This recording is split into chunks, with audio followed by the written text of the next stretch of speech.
ایک چھوٹی سی 6 سالہ معصوم بچی سڑکوں پر ٹیشو پیپر بیچ رہی تھی۔ چہرے پہ مسکراہٹ لیے یہ ادھر سے ادھر پھدکتی پھر رہی تھی۔ گاہکوں کو آتے دیکھ کر اپنی چھوٹی سی ٹوکری ان کے سامنے کرتے ہوئے کہتی، آپ کو ٹیشو پیپرز چاہیے؟ وہ ایک خاتون کے سامنے سے گزرتی ہے تو دیکھتی ہے کہ وہ رو رہی ہے۔ معصوم بچی اس کے پاس رک جاتی ہے۔ خاتون نے بھی اشکبار آنکھوں سے اس پیاری سی بچی کو دیکھا جو چہرے پر خوبصورت مسکراہٹ لیے اسے ٹیشو پیپر کا پیکٹ پیش کر رہی تھی۔ اس نے انجانے میں ٹیشو پیپر نکالا اور اپنی آنکھوں سے آنسو پونچھنے لگی۔ اس نے اپنے پرس سے ٹیشو پیپرز کی قیمت نکالی اور بچی کو دینے کے لیے دیکھا تو وہ جا چکی تھی۔ وہ چھوٹی سی بچی مسکراتی ہوئی اسے بہت اچھی لگی۔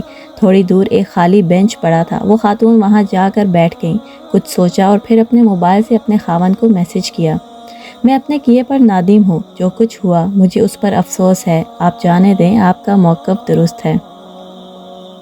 اس کا خاوند ایک ہوٹل میں پریشان حال بیٹھا تھا کہ اسے بیوی کا یہ خوشگوار پیغام ملا۔ اس کے چہرے پر پرسکون مسکراہٹ چھا گئی۔ ان میاں بیوی کے مابین کسی بات پر جھگڑا ہو گیا تھا۔ اس خوشی میں اس نے ویٹر کو بلوایا اور بڑی خوشی سے اسے 50 مصری پونڈ پکڑا کر کہا کہ یہ تمہارے ہیں۔ ویٹر کو اعتبار نہ آیا اور کہنے لگا، چائے کی قیمت تو صرف 5 پونڈ ہے، باقی تمہاری ٹپ ہے۔ وہ گویا ہوا۔ اب ویٹر کے چہرے پہ مسکراہٹ تھی۔ ویٹر کو اتنی بڑی رقم کا ملنا کوئی معمولی بات نہ تھی۔ اس نے ایک فیصلہ کیا کہ اس بوڑھی فقیر عورت کے پاس جا پہنچا جو فٹ پاتھ پر کپڑا بچھائے چاکلیٹ اور ٹافیاں بیچ رہی تھی۔ اس نے 1 پونڈ کی چاکلیٹ خریدی اور اسے مسکراتے ہوئے 10 پونڈ پکڑا دیے۔ باقی پونڈ تمہارے لیے، اس نے کہا اور واپس اپنے کام پر چلا گیا۔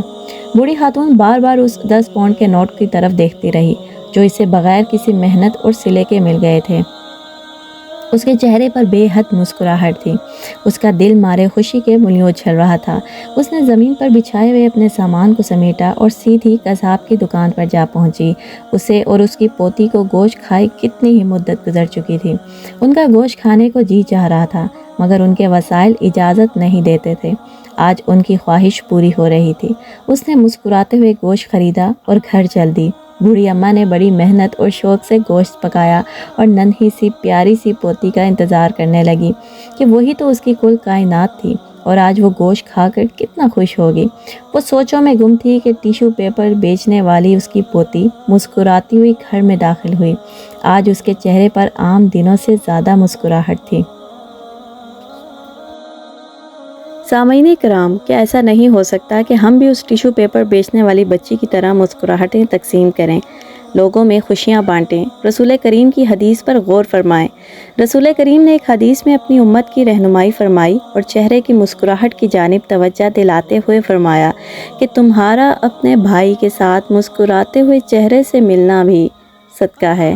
اللہ تعالیٰ ہم سب کو ایک دوسرے کے لیے آسانیاں پیدا کرنے والا بنائے اور ہم سب کو ایک دوسرے کے دلوں میں محبتیں ڈالنے والا بنائے۔ خوش رہیے۔ اگر آپ کو یہ ویڈیو اچھی لگی ہے تو اس کو لائک کر دیجئے، پیارا سا کمنٹ کر دیجئے، ویڈیو کو شیئر کر دیجئے اور چینل کو سبسکرائب کر دیجئے۔